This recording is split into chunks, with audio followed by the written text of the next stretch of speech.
Entry number 11۔ Kashmir کی متشددانہ تحریک 1979 کے آخر میں شروع ہوئی۔ چند سال بعد میری ملاقات کچھ پاکستانی دانشوروں سے ہوئی۔ میں نے کہا کہ آپ لوگ کیوں کشمیر میں خونی تحریک چلا رہے ہیں، جبکہ آپ یقینی طور پر جانتے ہوں گے کہ اس کا کوئی فائدہ نہیں۔ کشمیر میں جو کچھ ہوا وہ تاریخ کا ایک فیصلہ تھا، اور تاریخ کے فیصلے کو اس قسم کے گن کلچر کے ذریعے بدلنا ممکن نہیں۔ انہوں نے کہا کہ ہم بھی اس حقیقت کو جانتے ہیں، مگر ہم بنگلہ دیش کو بھلا نہیں سکتے۔ ہمیں انڈیا سے 1971 کا انتقام لینا ہے۔ میں نے کہا کہ آپ لوگ مسلم دانشور سمجھے جاتے ہیں، مگر آپ کے اس جواب کا دانشوری سے کوئی تعلق نہیں۔ یہ ایک جھوٹی دانشوری ہے۔ سچی دانشوری کیا ہے؟ اس کی ایک مثال میں آپ کو بتاتا ہوں۔ آپ جانتے ہیں کہ امریکہ نے 1945 میں جاپان کے اوپر پہلی بار ایٹم بم گرایا۔ جاپان کا سب سے بڑا صنعتی شہر ہیروشیما بالکل تباہ ہو گیا۔ یہ جاپانیوں کے لیے ایک ناقابل برداشت صدمہ تھا۔ وہاں کے لوگوں میں انتقام کی آگ بھڑک اٹھی۔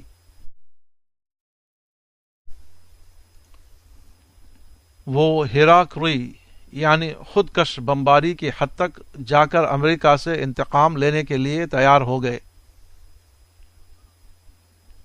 اس وقت کچھ جاپانی دانشور اٹھے۔ انہوں نے تقریر و تحریر کے ذریعے اپنی قوم کی انتقامی آگ کو ٹھنڈا کرنے کی کوشش کی۔ انہوں نے اپنی قوم سے کہا کہ 1945 میں اگر امریکہ نے ہمارے ہیروشیما کو تباہ کیا ہے تو ہم بھی اس سے پہلے 1941 میں امریکہ کے پرل ہاربر کو تباہ کر چکے تھے، اس لیے معاملہ برابر ہو گیا۔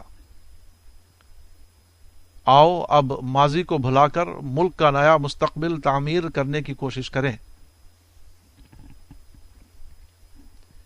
یہی وہ مثبت رہنمائی تھی جس کا یہ شاندار نتیجہ نکلا کہ دوسری عالمی جنگ میں تباہ ہونے والا جاپان صرف 40 سال کے اندر ایک عالمی اقتصادی طاقت بن گیا۔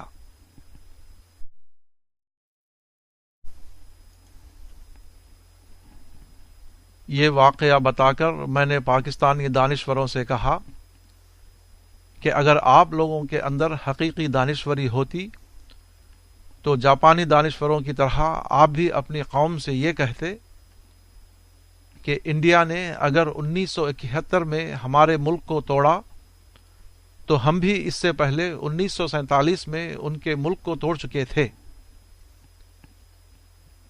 اس طرح معاملہ برابر ہو گیا۔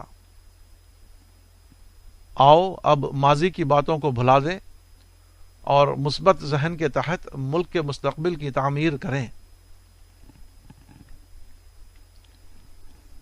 پاکستان کے دانشور اگر منفی سوچ سے بلند ہوتے تو وہ وہی کرتے جو جاپانی دانشوروں نے کیا۔ وہ اپنی قوم کو انتقام کے دلدل سے نکالتے اور لوگوں کے اندر مثبت اور تعمیری ذہن پیدا کرتے۔